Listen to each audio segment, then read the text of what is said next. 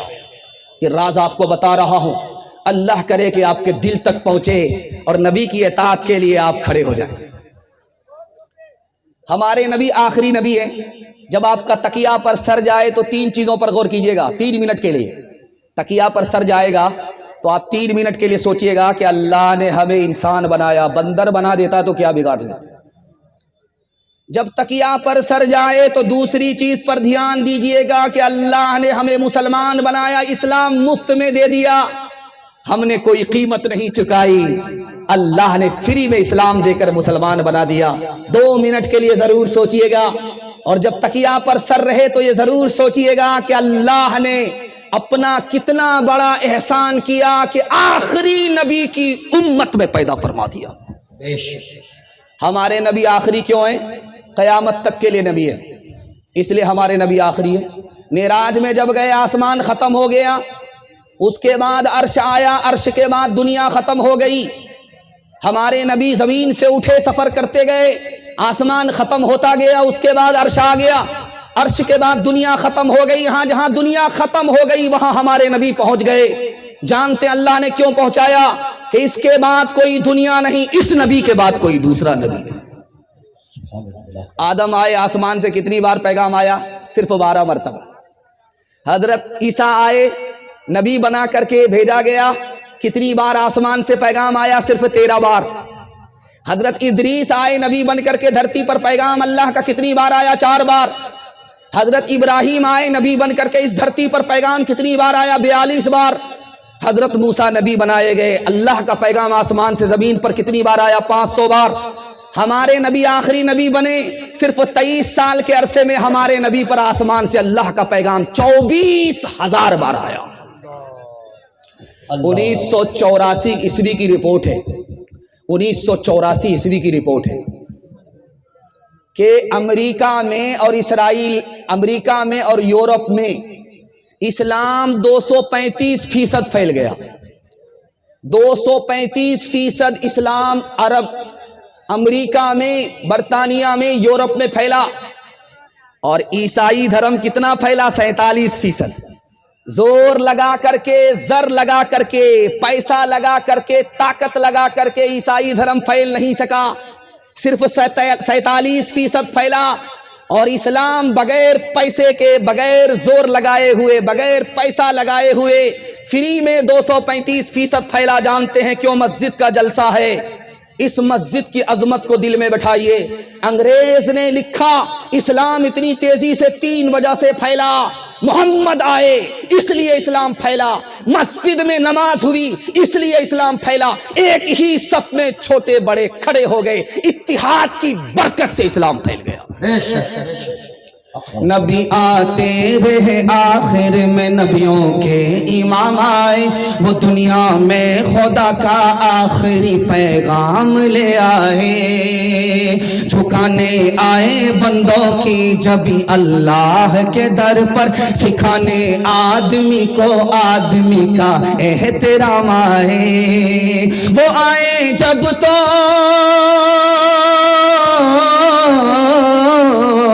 وہ آئے جب تو عظمت بڑھ گئی دنیا میں انسان کی، وہ آئے جب تو بندوں کو فرشتوں کے سلام آئے، وہ آئے جب تو بندوں کو فرشتوں کے سلام آئے۔ ہاتھ اٹھائیے، وعدہ کیجئے بیوی سے پوچھ کر کے داڑھی رکھیں گے انشاءاللہ۔ یہ دیکھیے بڑا مشکل کام ہوگا، دوپٹے کی ہوا لگی قبلہ بدل جائے گا۔